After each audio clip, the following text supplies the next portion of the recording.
Alors bonjour à tous et bienvenue dans cette nouvelle vidéo. Ça fait un moment que j'ai pas eu le plaisir et le privilège de faire une interview et là j'ai choisi pour me relancer un petit peu dans la partie une personne que j'apprécie beaucoup, que j'ai appris à connaître euh, au cours d'un TEDx qu'on a partagé ensemble. Je te vois.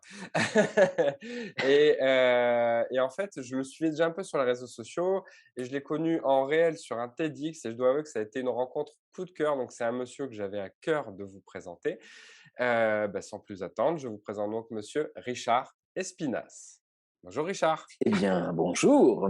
Merci à toi pour cette invitation. C'est un plaisir de pouvoir relancer ces interviews. Écoute, je vais essayer de.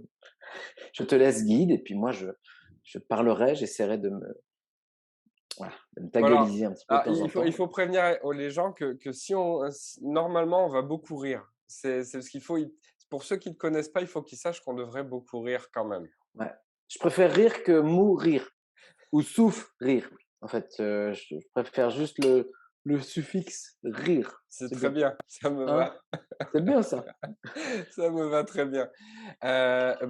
Du coup, Richard, on va commencer avec la question à 1 million. Bien sûr, Richard, qui Ouais. es-tu? Qui es-tu? Qui es-tu? Ah, l'être. L'être. Moi, je suis plutôt dans le faire, mais on va dire que je vais quand même dire qui es-tu. Alors, parfois, ça fait qu'est-ce que tu fais dans la vie? Qui es-tu? Mais en tout cas, mon identité. Qui je suis? Bah, je suis Richard. Hein, ça, c'est le prénom que mes parents m'ont donné. J'ai pas eu le choix. Je sais pas si toi, tu as eu le choix. Donc, Richard Espinas. Alors, comme je dis dans cette conférence TEDx, je suis issu de l'accouplement d'une psychiatre et d'un joueur de PMU. Et je crois que c'est quand même à la fois drôle, mais pas que, puisque je trouve que ça me ressemble plutôt bien. Moi, j'aime bien aider les gens en pariant sur eux, quoi. Je leur dis: «Vous êtes mes poulains». Voilà. Très bien. Donc je parie sur eux et puis, c'est une sorte de jeu, une combinaison de jeu et puis d'accompagnement. Voilà, d'aider les personnes. Donc, quand j'étais petit, je voulais aussi être, archéologue. Archéologue? OK. Ouais, j'aimais bien le côté Indiana Jones et finalement je me dis: «Mais c'est ce que je fais. Je suis archéologue des émotions fossilisées». Parfois on fait des belles découvertes, parfois on fait: «Oh, un os». On est tombé sur un os. Un os de quoi? Je sais pas. Un ancêtre, un truc. Ça, c'est les conditionnements, tu sais, les croyances. «Oh, elle est à toi cette croyance? Oui, carrément. Tu sûr?» «Non, c'est pas la tienne. Rends-la. Rends à César ce qui lui appartient». Bref, donc entre, ma naissance et aujourd'hui, j'ai 40 ans maintenant. Ouais, 40 ans toujours plus sots, hein. Ouais, je il est pas prêt. Il était pas prêt les matins. On sait pas s'il en a marre ou s'il rigole. Je sais pas, c'est le mix entre les 2. Bref, je vais me calmer. Ça Donc marche, entre temps, moi, merci. j'ai grandi en région plutôt angevine. Ouais. Alors je suis d'Angers. J'aime bien dire ça, que je suis d'Angers. De Angers, parce que parfois ça peut être un petit peu Ça peut hein, prêter à je confusion, suis mais d'Angers, ouais, ouais. Par rapport ouais. au risque que cela pourrait, sous-entendre, tout à fait. Donc j'ai fait un parcours, plutôt classique pour être un coach, hein. J'ai fait des trucs avant, puis, voilà. J'ai pas fait, un IUT de coaching combiné avec un bac+5 de coaching. Donc j'ai fait, gestion, éco-gestion. Donc j'étais à la faculté et cetera, économie-gestion. J'ai d'ailleurs un bac+5 en gestion des risques et en audit. Ouais, j'ai commencé dans le monde de l'analyse. C'était un peu une erreur de casting, mais aujourd'hui, je suis content d'avoir aussi cette facette-là, qui me permet Ouais. parfois de canaliser cette fougue, cette pensée divergente qui parfois part dans tous les sens. Voilà, j'ai fait un accent, plus ou moins Mais du coup, si tu as commencé par une partie plus analytique, je veux dire, ouais. tu es quand même quelqu'un de enfin, tu es quand même une personne entière, tu as beaucoup d'énergie, enfin, moi, je te vois dans ce que tu fais, on a moi même si je le savais, on a du mal à imaginer que tu pouvais être dans des métiers plus analytiques, quoi. C'est vrai que le but du jeu, c'est d'être cette entièreté, comme tu dis, hein. C'est ce que moi j'enseigne également, avec ce fameux modèle qui s'appelle la process communication, dont nous parlerons probablement plus tard. C'est de mettre du «et» dans sa vie, hein, comme en PNL et cetera. J'ai le droit d'être, analytique et plutôt dans le lâcher prise. J'ai le droit d'être calme et tonique, d'être, puissant et vulnérable, sensible.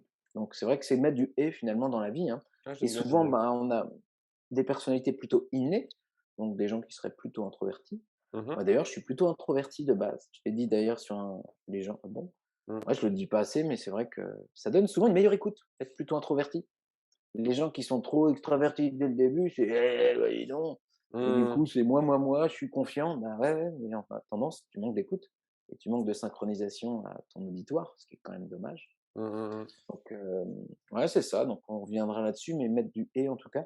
Donc j'ai commencé par écogestion qui était un gros arbre avec plein de branches. Comme je savais pas trop quoi faire, je me suis dit: «Je vais prendre un tronc avec plein de branches derrière» et puis donc j'ai bossé en banque, analyste risque, voilà, à Paris, un petit peu à 1 an en Égypte également. J'ai fait 1 an au Caire, en tant que VIE, volontariat international en entreprise. C'était des OK. contrats qui remplaçaient les bref et puis, presque 3 ans à Londres et puis à Londres, bah, je suis tombé accro aux paris sportifs comme je le disais, comme ma conférence TED.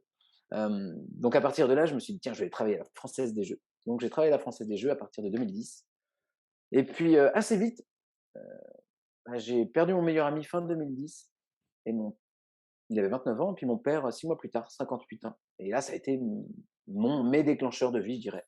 Mmh. J'ai reçu un texto de Confucius, tu sais, de: «Eh Richard, on a 2 vies. La deuxième commence quand on se rend compte qu'on en a qu'une. Merci Oui. Confu».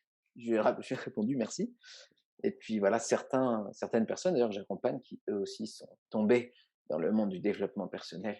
Et oui. Moi, des fois, je les aide à se relever parce qu'il y en a, ils tombent dans le monde du dev perso: «Ça va?» En général, quand ils tombent dans le dev perso, ils sont plutôt là-haut: «Ça va? Salut!» Donc je les aide à se relever ou à redescendre, ça dépend. Très bien. Et puis, donc Confucius et puis là, j'ai craqué mon slip, comme j'aime bien dire, SLEEP, une sorte d'éveil spirituel. Et ce qu'il faut savoir, c'est qu'à l'époque, en plus, j'étais en phase empathique. Donc j'avais ce driver fait plaisir, où je mettais d'abord les autres. Donc symboliquement, faire un sketch d'humour dans une église, humour un peu noir en plus, pour l'oraison funèbre de mon père devant, je sais pas, 200-300 personnes, bah, j'allais lâcher des grosses valises, Mmh. remplies de peur du jugement, de peur de l'imperfection, et cetera.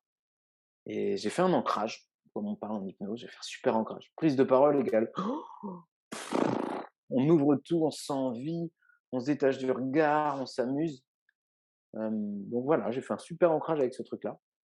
Et c'est OK. finalement ma mission de vie aujourd'hui, hein. J'aide les personnes un peu à craquer leur slip, SLEEP, et à se sentir en vie à travers la prise de parole en public.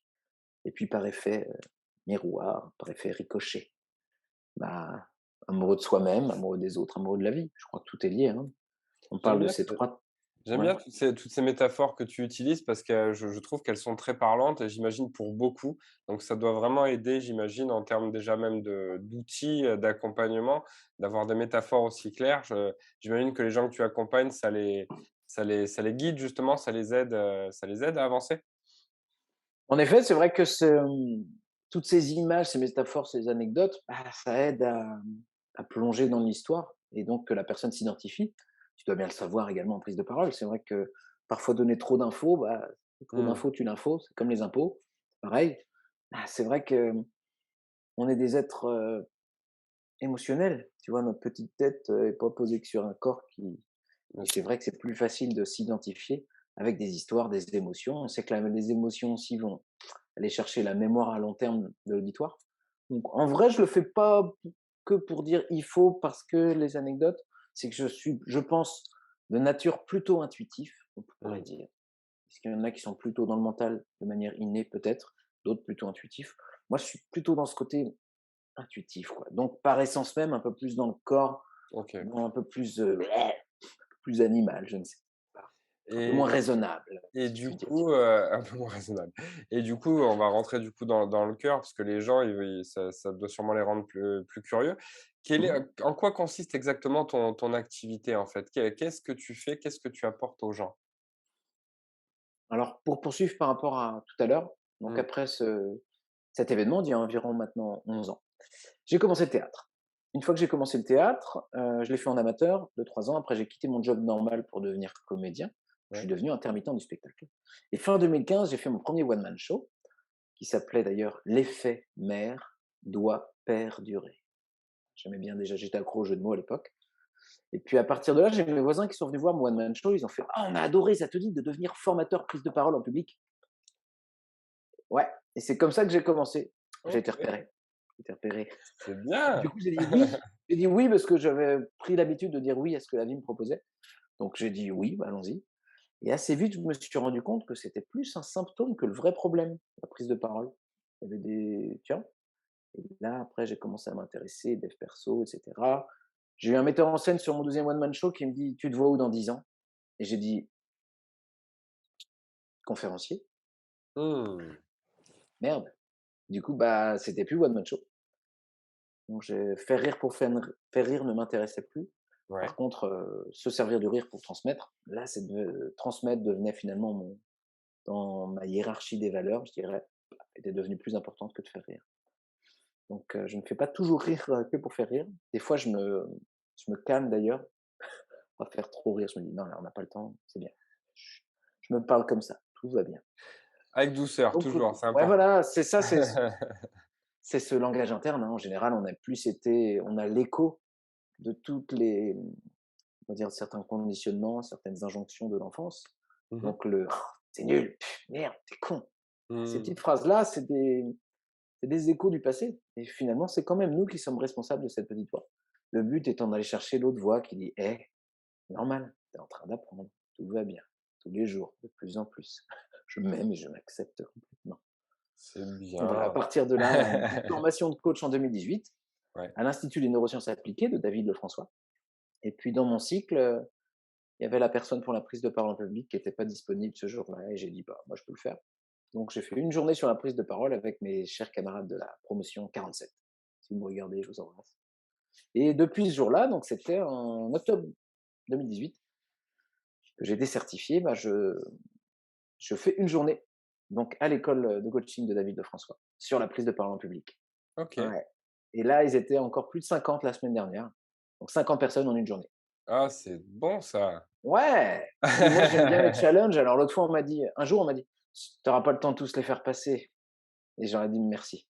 C'est devenu mon objectif. Du coup, je les fais tous passer sur un exercice, 1 minute, 1 minute 30. Et ce Très, qui est très cool, c'est bon. qu'ils bénéficient aussi de l'effet, track, comme ils sont devant 50 personnes, ça fait pas Et pareil que ouais. devant 4. Ouais. Ah oui, oui, oui. Ouais, Donc c'est bref, bien. prise de parole. Confinement 1, début 2020, du stress, il y a plein de missions qui tombent et là, je me dis: «Tiens, stress, ça me fait penser à la process communication», qui est un modèle qui parle pas mal de ça et je me suis dit: «Tiens, je vais me former à la process com». Donc je suis devenu d'abord coach certifié vers, mai 2020 et puis en fin d'année, formateur certifié auprès de Keller Communication France. Donc je OK. suis habilité à enseigner, je vais dire, ce modèle, process communication, qui est D'accord. vraiment, un modèle j'en parlais dans cette conférence TEDx également, où j'ai compris que j'avais un besoin d'excitation et un besoin de contact ludique un peu supérieur à la moyenne et qu'avec les paris sportifs, par exemple, bah, je nourrissais mon besoin. Mais je n'avais pas conscience que je pouvais le nourrir d'une manière plus écologique, Mmh. disons. Et je pense que Mmh. c'est ça en général. Moi, j'ai un client qui est en phase qu'on appelle imagineur. Il a un besoin de solitude. Et quand il fume, il nourrit son besoin. En fait, fumer, ça lui permet de s'essoler et de respirer. D'accord. Donc, il croit que c'est les. D'ailleurs, il m'a dit: «Ah, mais c'est vrai, des fois, je sors, j'ai même pas envie de fumer». Bah non, t'as pas envie de fumer, mais tu vas nourrir ton besoin de Mais solitude voilà, il a envie et d'être de seul. respirer. Ah. C'est vrai que la pause cohérence cardiaque 5 minutes n'est pas encore très admise dans le monde du travail par rapport à une pause clope. Bref. Ouais. Voilà, c'est des petites choses comme ça qui permettent de mieux se connaître, Mmh. mieux comprendre comment on rentre en résonance avec les autres, notamment. Pourquoi? Bah oui, c'est évident. J'aime pas la glace à la vanille. C'est bizarre, c'est mon parfum préféré. Bah non, c'est comme ça et on aura cette tendance à vouloir projeter notre monde sur l'autre. C'est très tentant. Mmh. Bref. Ouais, ça m'intéresse beaucoup moi, ça, la process com parce que j'ai on en avait parlé, Ouais, au TEDx. Tu te rappelles, moi j'ai pas mal de bonnes connaissances en énéagramme, mais la process com, j'aimerais bien enrichir justement mon panel de connaissances et je pense qu'un de ces 4 je viendrai te voir pour ça. écoute avec plaisir. Ah oui, oui, ça me Tu iras plairait. sur mon site internet et tu trouveras plein de choses. Et ben voilà. Sinon, tu m'envoies un MP. Et voilà, j'en profite pour placer que vous retrouverez Richard dans tous les liens qu'il y aura en description de la vidéo, son site internet, sa chaîne YouTube. Voilà, j'ai été voir un peu tout ce qu'il faisait. Vous allez voir, c'est très, très riche. Et du coup, Richard, avec tout Oui. parce que tu es quand même, une personne très polyvalente, très, éclectique à beaucoup de niveaux. Moi, j'ai une question à 1 million à te poser. Ouais, Pour toi et vraiment dans ta vision, dans tes croyances, oui. l'audace, qu'est-ce que c'est? Qu'est-ce que c'est? Oui, c'était pas ma guerre. L'audace. J'ai pas regardé l'étymologie avant de venir. J'aime bien regarder les étymologies, des mots, Mmh. mais on va faire sans. Il y a le mot oser, se challenger, prendre le risque. OK. Prendre le risque, ça me je m'y connais bien puisque j'ai une formation en gestion des risques. C'était Eh fait pour ouais! toi, c'était fait pour toi cette question, tu vois?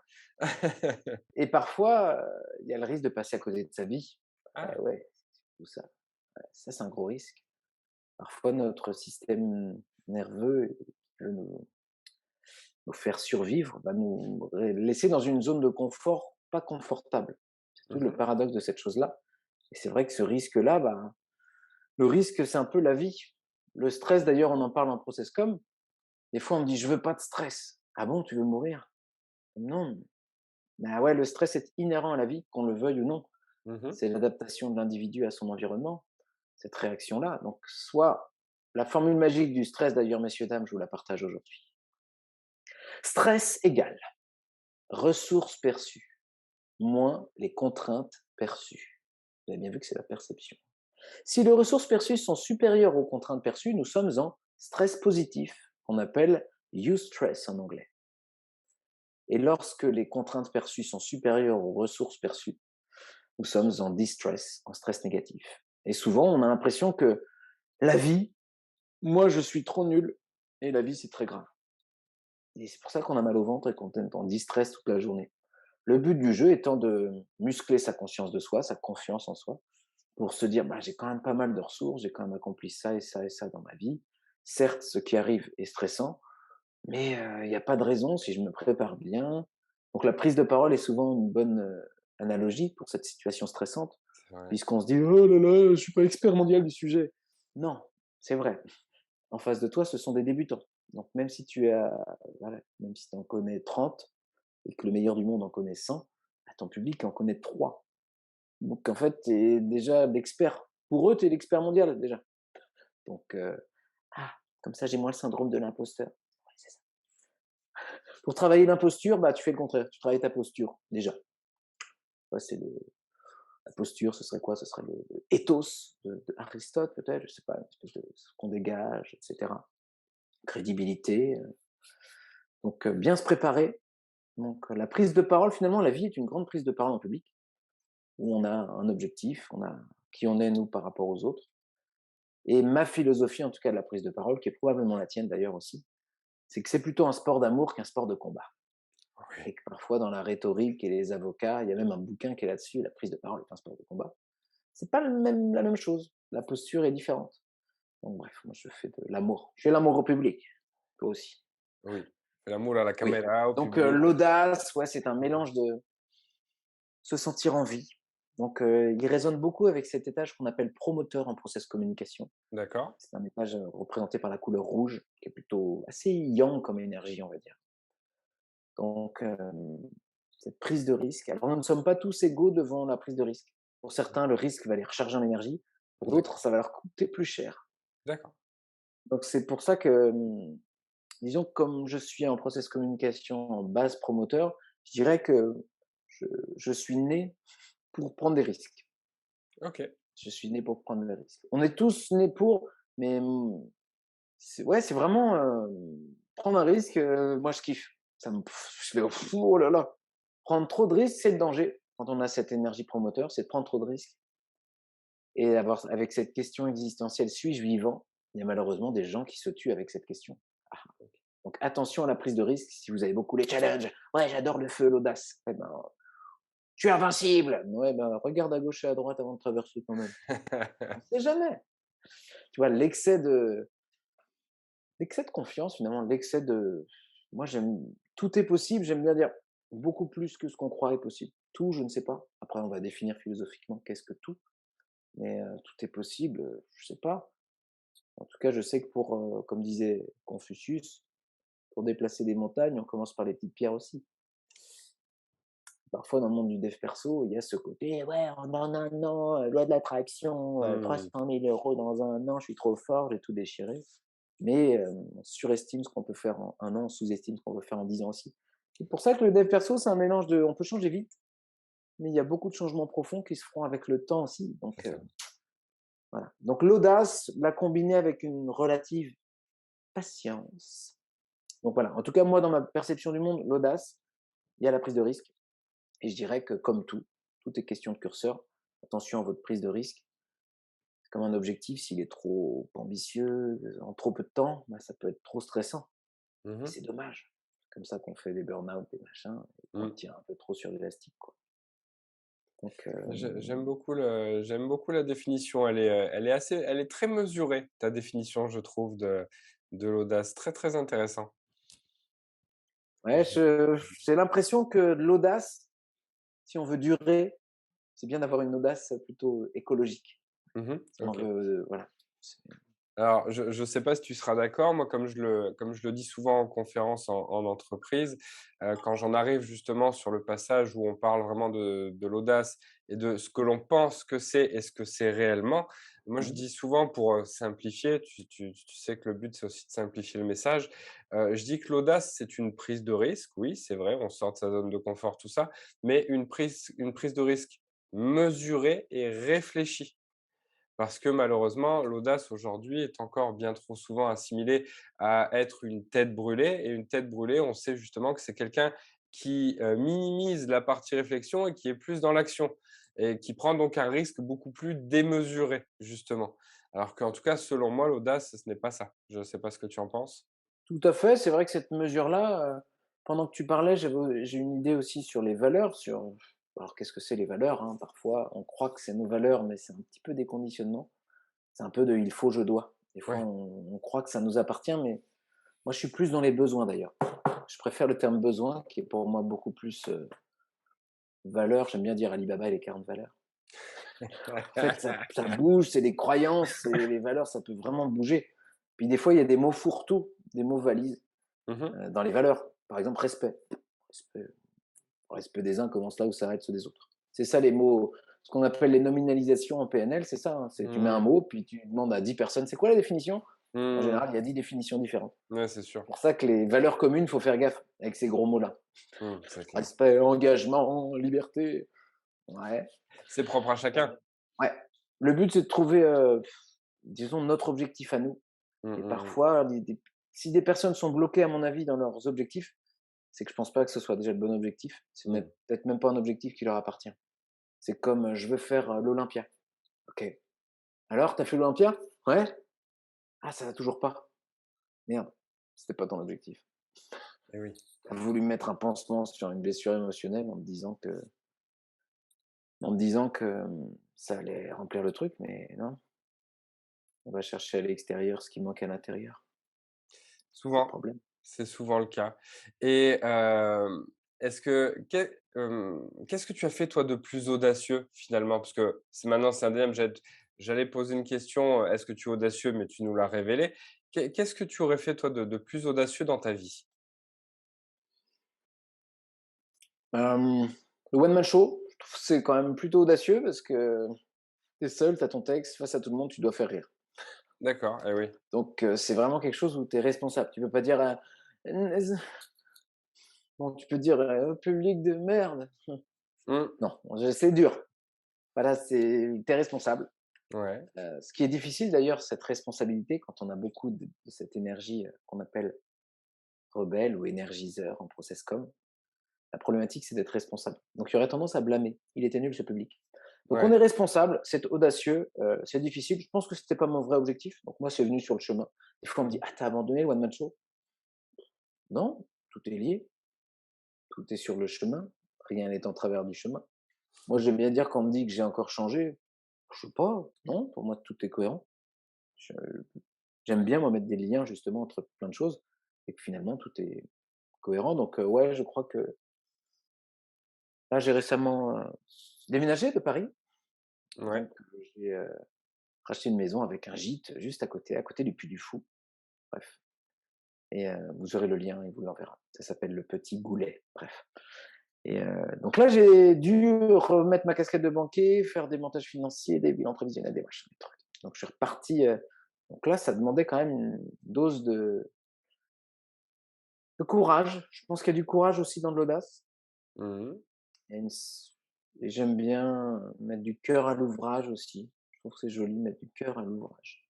Ça permet de Donc j'ai dû aller dans ma partie un peu plus organisée, qui est Mmh mh. pas mon super pouvoir de base, disons. Donc j'ai dû, pour un événement important, mettre ma fierté dans ma poche. J'aime bien prendre un papier, écrire ma fierté, puis mettre ma fierté dans ma poche.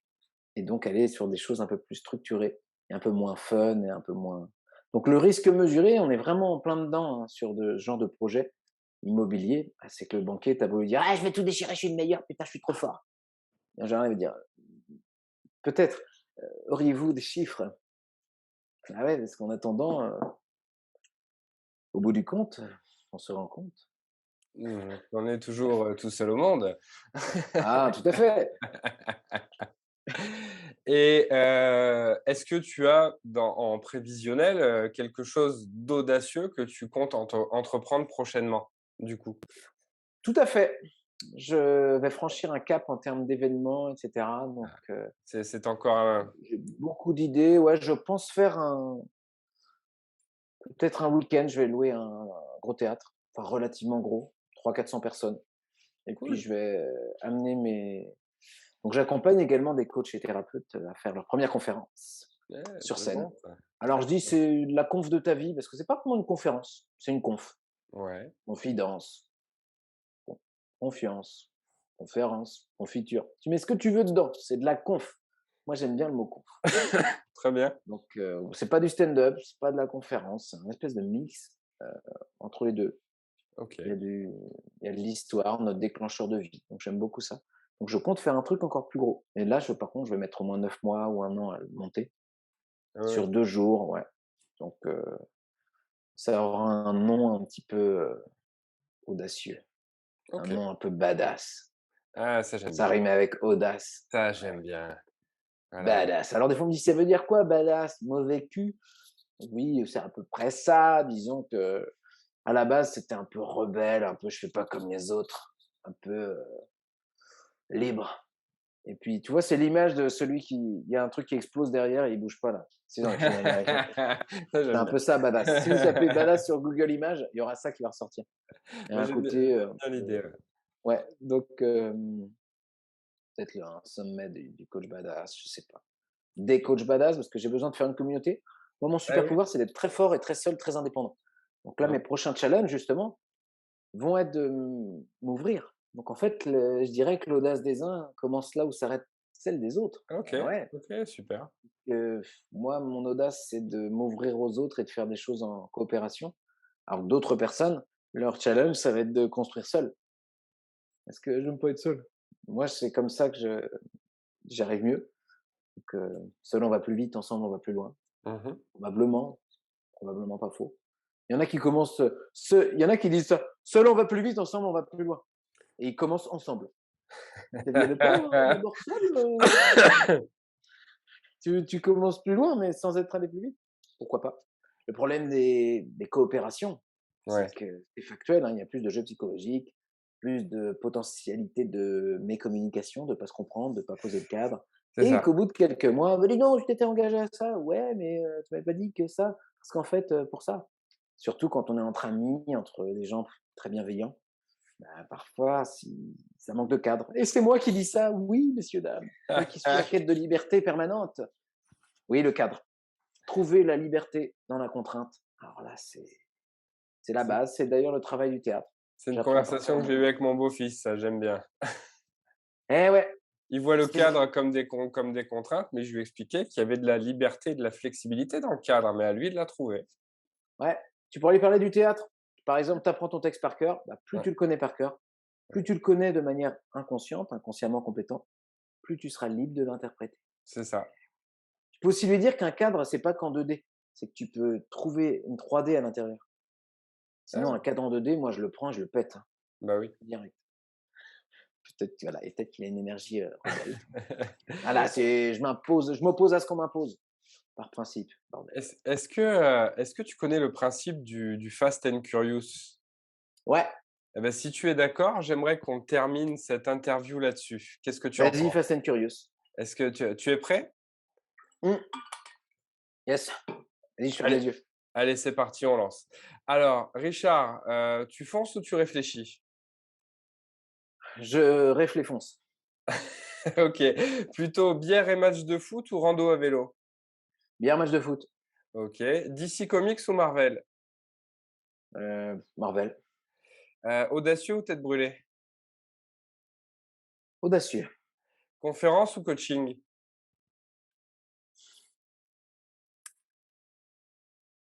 Conf. OK.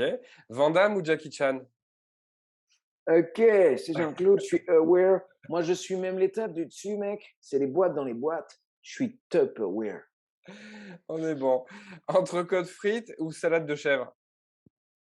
Entrecôte frites. Ah, et enfin, plutôt musique de Lover ou AC/DC?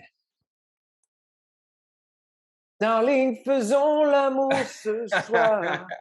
Tous deux émergés dans le noir. Eh ouais, Ah OK, lover. ça marche.